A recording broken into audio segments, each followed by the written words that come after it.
चलो देख सकते हैं कि अगले दिन बौद्ध धर्म के बारे में कुछ बता चुके थे कि बौद्ध धर्म के संस्थापक कौन था। गौतम बुद्ध थे। बौद्ध धर्म का जन्म कब हुआ था? 563 ईसा पूर्व में हुआ था। उनका पिता का नाम शूद्रोधन था, जो शाकगण के मुखिया थे। उनका माता का नाम माया देवी था, जो 7वें दिन के बाद उसका मृत्यु हो गया था। उसका जन्म के बाद 7वें दिन के बाद मृत्यु हो गया था। उसका लालन पालन प्रजापति गौतमी ने किया था। जब 16 वर्ष की अवस्था में सिद्धार्थ हुए थे गौतम बुद्ध, तो उसका विवाह यशोधरा के साथ हुआ था। और विवाह होने के बाद उसका एक लड़का हुआ था जिसका नाम था राहुल था।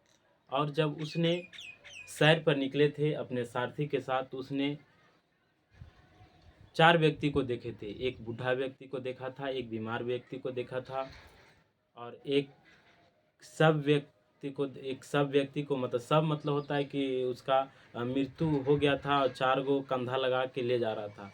और एक सन्यासी व्यक्ति को देखा था, जिसको मन में वैराग्य उत्पन्न हो गया कि ये जीवन ये मतलब ये सांसारिक जीवन में कुछ नहीं है।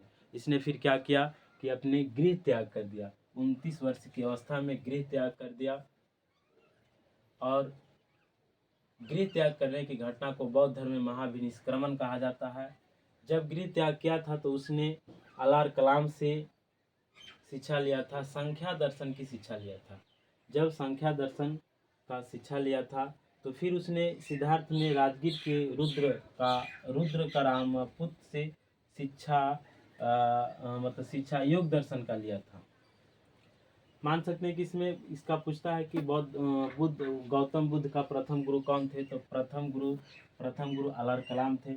जब गृह त्याग किया था बाबू तो 6 वर्ष तक तपस्या किया था। जो 35 वर्ष की उम्र में थे, जो मतलब तपस्या किया था, वो वैशाख पूर्णिमा के दिन ज्ञान की प्राप्ति हुआ था। इसने 2-3 घटना घटती है वैशाख पूर्णिमा के दिन। इसका जन्म भी वैशाख पूर्णिमा के दिन होता है, मृत्यु भी वैशाख पूर्णिमा के दिन होता है, और इसका ज्ञान की प्राप्ति भी वैशाख पूर्णिमा के दिन होता है। ये सब मतलब ज्ञान की प्राप्ति बोधगया में होता है। निरंजना पूछेगा नदी किस नदी के किनारे हुआ था? निरंजना नदी के किनारे हुआ था, जो हम लोग बोलते हैं फल्गु नदी बोलते हैं। और किस पेड़ के नीचे हुआ था? तो पीपल वृक्ष के नीचे ज्ञान की प्राप्ति हुई थी। जब ज्ञान के बाद बुद्ध के नाम ज्ञान जब हो गया था तो पहले उसका बचपन का नाम सिद्धार्थ था।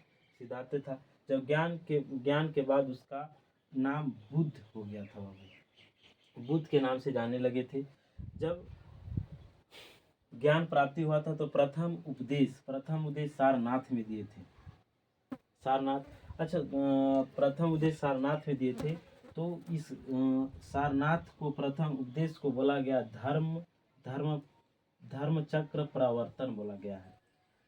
और किस भाषा में दिए थे? तो पाली भाषा में दिए थे, प्रथम उपदेश दिए थे। फिर सर्वाधिक उपदेश श्रावस्ती में दिया था, जो कौशल राज की राजधानी है। श्रावस्ती कौशल राज की राजधानी है। फिर इसका मृत्यु 80 वर्ष की अवस्था में होता है, जो 483 ईसा पूर्व में हुआ था, और कुशीनगर में हुआ था। जो कुशीनगर यूपी में पड़ता है, जिला मतलब यूपी में जिला है देवरिया, उसी जिला में हुआ था। अच्छा, मृत्यु की घटना को महापरिनिर्वाण बोला जाता है। फिर यहाँ पर होता है घटना और प्रतीक होता है, गौतम बुद्ध से संबंधित है।